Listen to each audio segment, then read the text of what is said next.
എന്റെ പെങ്ങന്മാര് മുഴുവനും നല്ലതുപോലെ കേട്ടോ. മരണവും ഖബറും പരലോകവും നരകവുമെല്ലാം കേട്ടിട്ടും നന്നാകാൻ പറ്റാത്തതിന്റെ കാരണം എന്താ? ഇമാം റാസി തങ്ങൾ തന്റെ തഫ്സീറിൽ ഒരു ചരിത്രം പറയുന്നുണ്ട്. ഈ ചരിത്രം കേൾക്കുമ്പോ ഈ സദസ്സിലിരിക്കുന്ന ഓരോരുത്തർക്കും അതിന്റെ എന്തുകൊണ്ടാണെന്ന് നിങ്ങൾക്ക് മനസ്സിലാകും.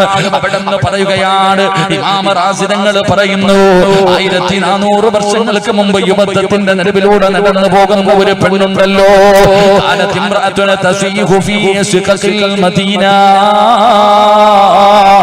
മദീനയുടെ തെരുവിലൂടെ ഒരു പെണ്ണിങ്ങനെ നിലവിളിച്ചുകൊണ്ട് ഓടുകയാണ്.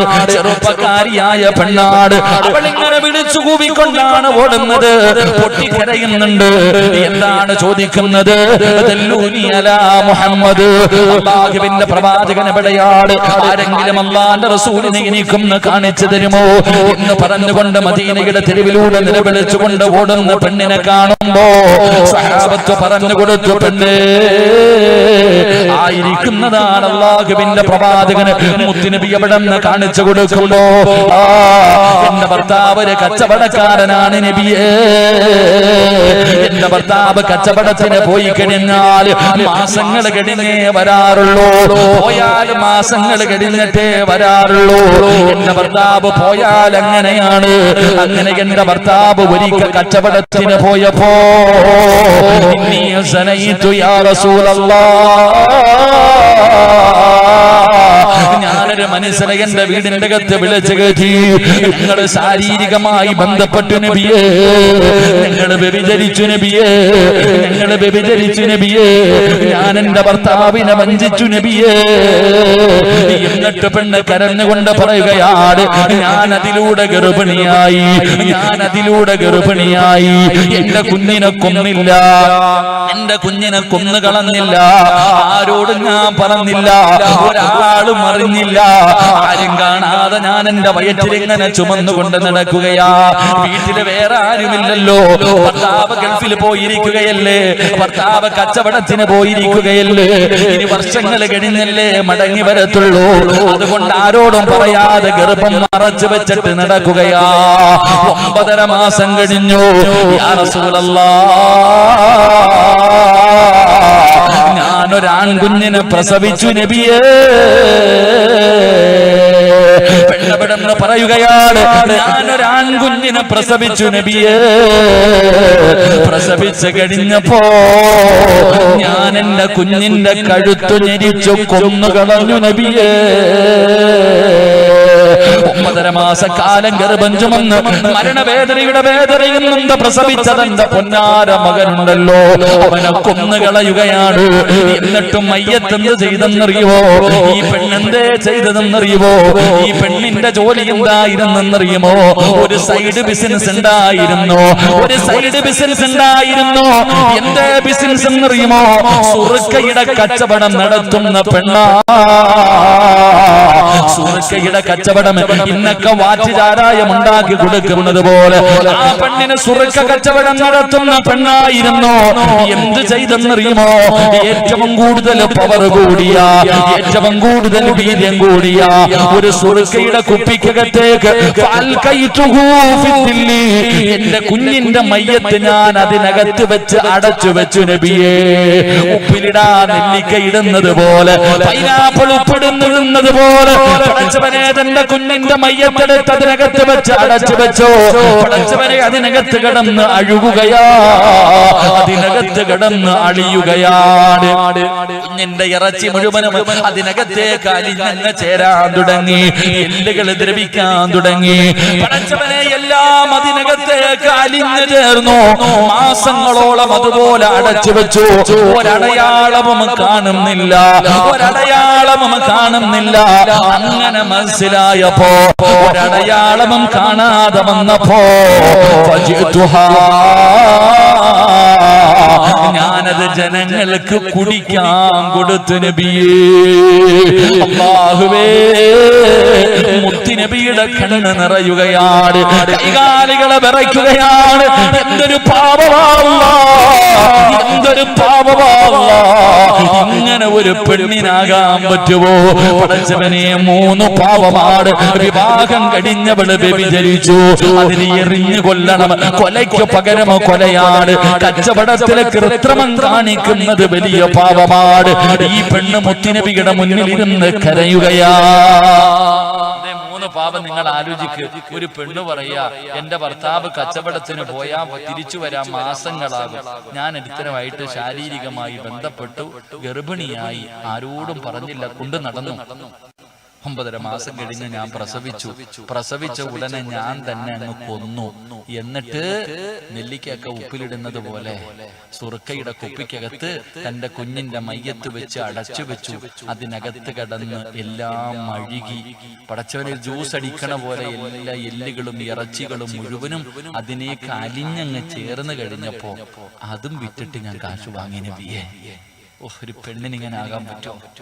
അള്ളാന്റെ റസൂൽ സല്ലല്ലാഹു അലൈഹി വസല്ലം തങ്ങൾ വിറയ്ക്കുക, എന്തേ അല്ല ഇങ്ങനെ ആയിപ്പോയ ഈ പെണ്ണ്.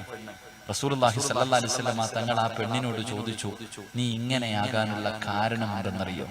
പാപ്പാ, എത്ര ഉപദേശിച്ചിട്ട് നിന്റെ മോൻ നന്നാകാത്തതിന്റെ കാരണം നിനക്കറിയണം. നീ പറയല്ലോ, എന്നെ തല്ലണം ഉസ്താദേ, എന്റെ മോൻ എന്നെ ചീത്ത വിളിക്കണം ഉസ്താദേ, എന്റെ അടിവയറ്റിൽ നൊന്ത് പ്രസവിച്ച ഉമ്മാനെ എന്റെ മോൻ ചവിട്ടുന്നു ഉസ്താദേ. എങ്ങനെ തോന്നുന്നു ഉസ്താദ് എന്നോട് ഇങ്ങനെ ചെയ്യാൻ? എന്തേ കാരണം എന്നറിയും? എന്തേ കാരണം? താത്ത, 1 വട്ടമല്ല, 2 വട്ടമല്ല, 3 വട്ടമല്ല, പിന്നെയും അള്ളാഹുവെ ആദ്യം ചെയ്തപ്പോ ഒരു പേടിയുണ്ടായിരുന്നു.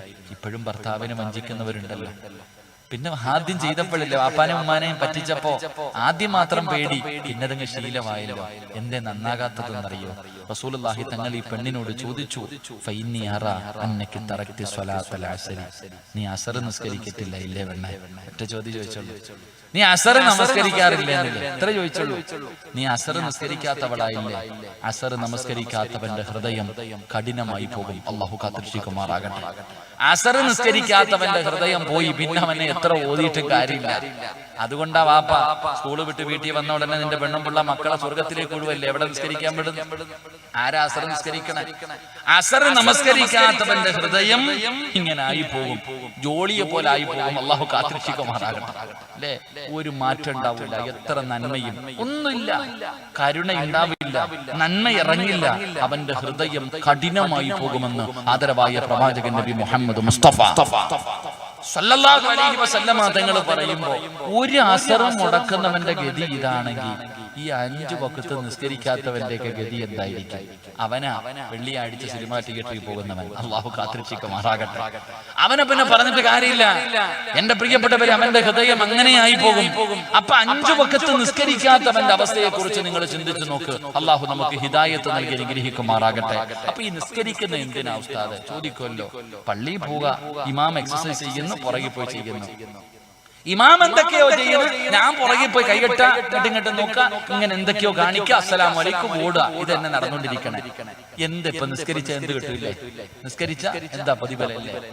എടാ ചങ്ങാതി, നിസ്കരിച്ച നീ ചോദിക്കുമല്ലോ, ഉസ്താദ് ഇപ്പൊ പള്ളിയിൽ പോയിട്ട് എന്തോ കിട്ടാനാ? ഞാൻ പറഞ്ഞു തരാം. ഒരു ഉദാഹരണം ചോദിക്കട്ടെ. എന്റെ പ്രിയമുള്ളവരെ, സാമ്പത്തികമായിട്ട് ഏകദേശമുള്ളവരൊക്കെ ഇപ്പൊ തീരുമാനമായില്ലേ? പഴയതുപോലെ കച്ചവടമൊന്നുമില്ല. പണ്ടൊക്കെ വൈകുന്നേരമായി കഴിഞ്ഞാൽ ഷവായി, തന്തൂരി, അൽഫഹം, ഷവർമ, മന്തി ബിരിയാണി, കുഴിമന്തി, മഹദി, എന്തൊക്കെയായിരുന്നു നമ്മുടെ വീട്ടിലില്ലേ? വൈകുന്നേരം ആയി കഴിഞ്ഞാൽ പിന്നെ ഇത് തിന്നേ ഇറങ്ങത്തുള്ളൂ, വേറെ ഒന്നും ഇറങ്ങൂല. വേറെ ഒന്നും നമുക്കൊന്നും തിന്നാൻ പറ്റൂല. പടച്ചവനെ, നമ്മുടെ വീടിന്റെ അകത്ത് എന്തൊരു ആർഭാടം, എന്തൊരു ആഘോഷം. ഇപ്പോഴോ ചോറും കറിയിലേക്ക് തിരിച്ചു. ചപ്പാത്തി എന്തേ സഹോദര? ഏകദേശമുള്ള എല്ലാവരുടെ വീടിന്റെ അകത്തും സാമ്പത്തികമായിട്ട് ഞെരുക്കം. പണ്ടൊക്കെ കച്ചവടത്തിൽ കടന്ന് ക്യാഷറായിട്ടിരിക്കുന്നവൻ ഡോർ അങ്ങോട്ട് തുറക്കുമ്പോ തിളങ്ങണ നോട്ട. അള്ളാഹുവേ, അവന്റെ മുഖത്തൊരു പ്രകാശം കാണണം. ഇന്ന് നല്ല കച്ചവടം നടന്നു, ആ കാശ് കാണുമ്പോ അവന്റെ മുഖത്ത് പ്രകാശം. ഇന്നങ്ങോട്ട് തുറക്കുമ്പോ കണ്ണു തള്ളിയിട്ട് സ്റ്റാഫിന്റെ മുഖത്ത് നോക്കാം, അവന് എന്നെ കൊടുക്കാൻ ശമ്പളം ഇല്ല. എന്തുകൊണ്ട് ഇങ്ങനെയായി? സാമ്പത്തികമായി നീ ഇങ്ങനെ തകരാനുള്ള കാരണം എന്താ? പെണ്ണും പിള്ളയ്ക്ക് മക്കൾക്ക് പോലും ചോറ് കൊടുക്കാനില്ലാത്ത നീ ആവാനുള്ള കാരണം എന്താ ചോദിച്ചാ നിങ്ങൾ പറയേണ്ട ഒരു മറുപടി ഞാൻ പറയട്ടെ. പറയട്ടെ ചങ്ങാതിമാരെ, സാമ്പത്തികമായിട്ട് ഇത്രയും തകരാനുള്ള കാരണം എന്താണെന്ന് ചോദിച്ചാൽ പറയും ഉസ്താദെ, കേന്ദ്ര സർക്കാരിന്റെ ഭരണം, നോട്ട് നിരോധനം, GST, വെള്ളപ്പൊക്കം, നിന്നെ പച്ച മടല് വെട്ടിയിട്ട് തല്ലണം. അല്ലാഹു ഈമാൻ തരുമാറാകട്ടെ. എടാ, ഈ നാട്ടിൽ കിടക്കണ നിന്റെ വീടിന്റെ അകത്ത് നിനക്കും പെണ്ണും പിള്ളയ്ക്കും തിന്നാനില്ലാത്തതിന്റെ കാരണം അവനാ കേന്ദ്ര സർക്കാരാ? നിങ്ങൾ ചിന്തിച്ചു നോക്കിയേ. എടാ, നിന്റെ പെണ്ണും പിള്ളയ്ക്കും മക്കൾക്കും തിന്നാനില്ലാത്തതിന്റെ കാരണം നോട്ട് നിരോധനമാ, GST അല്ല, നിന്റെ കുടുംബത്തിന്റെ കയ്യിലിരിപ്പ. അല്ലാഹു ഈമാൻ തരുമാറാകട്ടെ. വേറെ ആരെയും കുറ്റം പറയണ്ട. നിങ്ങളുടെ ആരുടെയെങ്കിലും വീടിന്റെ അകത്ത് പട്ടിണി വന്നിട്ടുണ്ടെങ്കിൽ ലോകത്ത് ഒരാളെയും നീ കുറ്റം പറയരുത്. നിന്റെ കുടുംബത്തിന്റെ കയ്യിലിരിപ്പ് കൊണ്ടാ നിനക്കല്ല ഈ ഗതി വരുത്തിയത്. അല്ലാഹു കാത്തിരക്ഷിക്കുമാറാകട്ടെ. ഉറക്കപ്പറല്ല കാത്തിരക്ഷിക്കുമാറാകട്ടെ. ഉറക്കപ്പറല്ല കാത്തിരക്ഷിക്കുമാറാകട്ടെ. തെളിവുൾപ്പെടെ പറഞ്ഞു തരട്ടെ. തെളിവുൾപ്പെടെ ഞാൻ പറയാം. എന്റെ പ്രിയമുള്ള സഹോദരങ്ങളെ, ഈ നാട്ടില് കൂലിപ്പണിക്ക് പോകുന്ന ആൾക്കാരില്ലേ? എന്താ തങ്ങള് കൂലിപ്പണി എന്ന് പറഞ്ഞാൽ അറിയില്ല? വാഴയ്ക്കും തെങ്ങിനൊക്കെ എന്താ ശമ്പളം? എത്ര ശമ്പളം? 600, 700, 800. മേശിരിക്കും, ഹെൽപ്പറിനോ തങ്ങളോട് വിചാരിക്കത്തില്ലല്ലോ. ഒരു 900 കിട്ടൂലേ? ഈ ആശാരി പണിക്ക് പോകുന്നവന്, മീൻ കച്ചവടക്കാരൻ, ഓട്ടോ ഓടിക്കാൻ പോകുന്നവന് ശമ്പളം ഉണ്ടില്ല? അല്ല. എല്ലാവർക്കും 500, 1000, 600, 700, 900 അവനവന്റെ സ്റ്റാൻഡേർഡ് അനുസരിച്ച് ഇങ്ങനെ കൂടും. എന്ന പള്ളി ബാങ്ക് വിളിക്കുന്ന മുഅദ്ദിൻ സാഹിബിന്റെ ശമ്പളം അറിയൂ?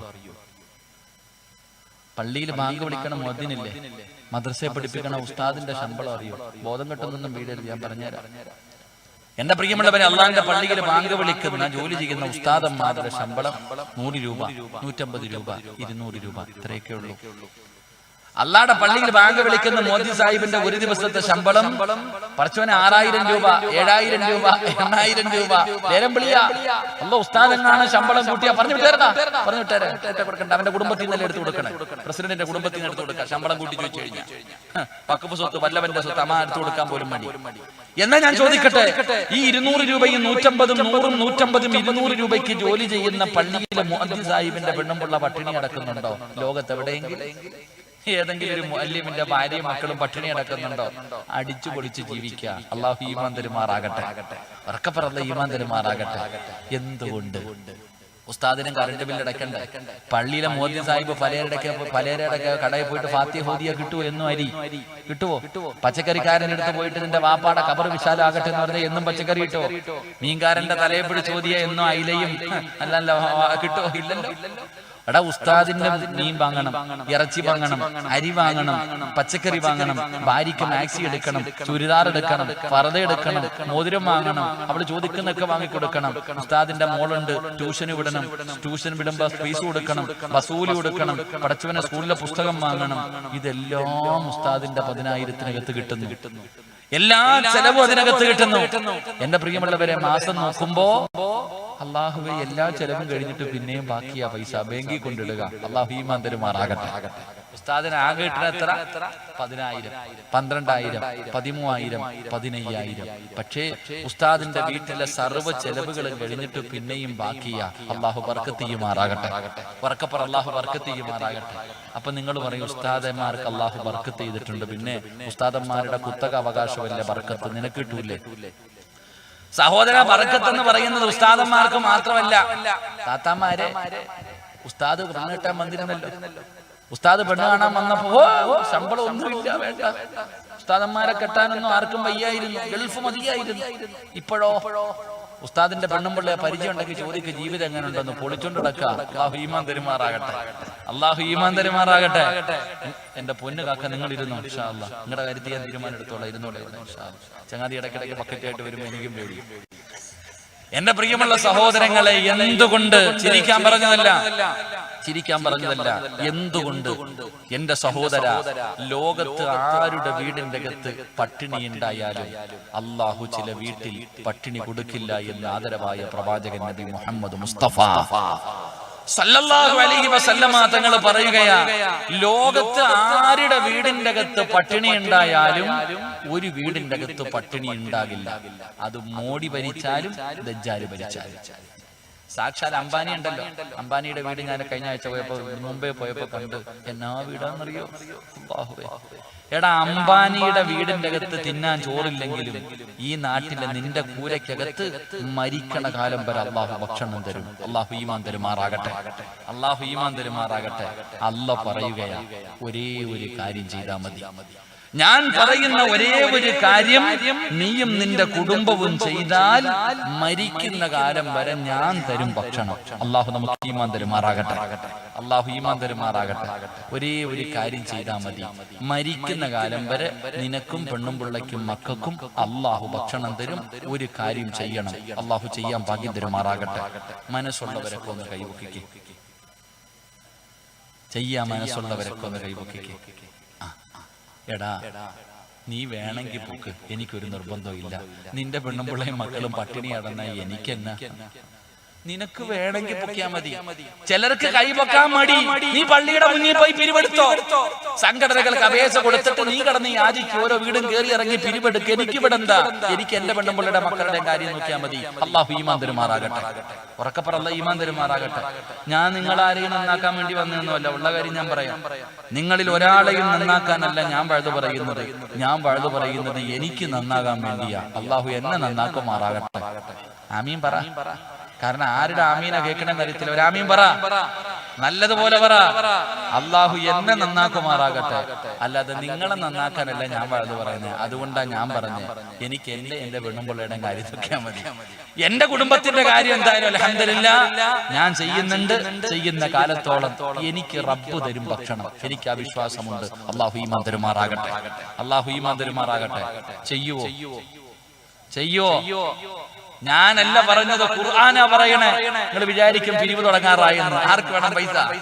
നിങ്ങൾ വിചാരിക്കും ഞാൻ 30 ലക്ഷം വേണം, പിരിവ് തുടങ്ങി, സ്വർണ്ണമോതിരം കയറ്റിയിടണ്ട, അവിടെ തന്നെ കിടക്കട്ടെ, എനിക്ക് വേണ്ട, എനിക്കിങ്ങടെ ആരുടെ ഒന്നും വേണ്ട. അള്ളാഹു പറയുകയാ, ഞാൻ പറയുന്ന ഒരു കാര്യം ചെയ്താൽ മരിക്കുന്ന കാലം വരെ ഞാൻ ഭക്ഷണം കൊടുക്കും. അള്ളാഹു ഈമാൻ തരുമാറാകട്ടെ, അള്ളാഹു ഈമാൻ തരുമാറാകട്ടെ. ചെയ്യാൻ മനസ്സുള്ളവര് കൈവക്ക്. കൈവക്കാത്തവ ഇപ്പൊ ഇരുന്ന് മോങ്ങണ കൂടെ കാണാം കേട്ടോ. കൈപൊക്കാത്തവന്റെ മുഖത്ത് നോക്കണം. ശശിയാവുന്നത് ഇപ്പൊ കാണാം. നോക്കണം. അമിനത്തെ നോക്കിക്കോ. അടുത്ത് പൊക്കാതിരിക്കണം. ആ ഉമ്മയുടെ മുഖത്ത് നോക്കണം. ഇതങ്ങട്ട് കേട്ട് കഴിയുമ്പോ അല്ലോ ഇതായിരുന്നു അല്ല, പൊക്കാനും പറ്റിയില്ല, ഇനി പിരിവിനടക്കണമല്ലോ. അള്ളാഹു കാത്തിരക്ഷിക്കുമാറാകട്ടെ, അള്ളാഹു കാത്തിരക്ഷിക്കുമാറാകട്ടെ. ഞാനല്ല പറയുന്നത്, അള്ളാഹുവാണ്, അള്ളയാണ് പറയുന്നത്. വീട്ടിൽ പോയി ഖുർആൻ എടുക്ക്. 114 സൂറത്തുകൾ. ആ 114 സൂറത്തുകളിൽ സൂറത്തു ത്വാഹ എന്ന് പറയുന്ന അധ്യായം കാണാം. ആ അധ്യായത്തിന്റെ അവസാനം എടുത്തു നോക്ക്. അല്ലാഹു പറയുകയാ, വഅമുർ അഹ്ലക ബിസ്സലാത്തി വസ്തബിർ അലൈഹാ ലാ നസ്അലുക റിസ്ഖാ നഹ്നു നർസുഖുക വൽ ആഖിബത്തു ലിത്തഖ്വാ. അല്ലാഹു പറയുകയാ, ഞാൻ പറയുന്ന ഒരേ ഒരു കാര്യം നീയും നിന്റെ ഭാര്യയും നിന്റെ മക്കളും ചെയ്താൽ മരിക്കുന്ന കാലം വരെ ഞാൻ തരും ഭക്ഷണം. നീ പോണ്ട. അല്ല പറഞ്ഞു എന്ത്? നീ അല്ലട റിസ്ക് ഉണ്ടാക്കുന്നത്, ഞാനാ റബ്ബ്, ഞാനാ റാസിഖ്, ഞാൻ തരും. നീ കടന്ന് തലകുത്തി മറിയണ്ട. അള്ളാഹു നമുക്ക് ഈമാൻ തരുമാറാകട്ടെ, അല്ലാഹ് ഈമാൻ തരുമാറാകട്ടെ. ഇൻഷാ അല്ലാഹ് ചെയ്തൂടെ, ചെയ്തൂടെ, ചെയ്തൂടെ, ചെയ്തൂടെ. അല്ലാഹുവേ, ആരൊക്കെ ഈ സദസ്സിലിരുന്നു കൊണ്ട് ഇൻഷാ അല്ലാഹ് ഉറക്കെ പറയുന്നു, മരിക്കുന്ന സമയത്ത് ലാ ഇലാഹ ഇല്ലല്ലാഹ് എന്ന് ഉറക്കെ പറഞ്ഞു മരിക്കാൻ ഈ ഇൻഷാ അല്ലാഹ് പറയുന്നവർക്ക് നീ ഭാഗ്യം കൊടുക്കണം പടച്ചവനെ. ഇനി ഒരു ഇൻഷാ അല്ലാഹ് പറഞ്ഞേ, ഒന്നുകൂടെ പറ, ഒന്നുകൂടെ പറ. അള്ളാഹു ഈമാൻ തരുമാറാകട്ടെ. അള്ളാഹു പറയുകയാ, 5 വഖത്ത് പള്ളിന്ന് ബാങ്ക് വിളിക്കുമ്പോ നീയും നിന്റെ ഭാര്യയും മക്കളും നിസ്കരിച്ചാൽ മതി, ഞാൻ തരും മരിക്കണ കാലം വരെ ഭക്ഷണം. അള്ളാഹു ഈമാൻ തരുമാറാകട്ടെ. അല്ല ഈമാൻ തരുമാറാകട്ടെ. എടാ അല്ല പറയാ നീ തലകുത്തിയൊന്നും അറിയണ്ട, 5 വഖത്ത് നിസ്കരിക്കുക.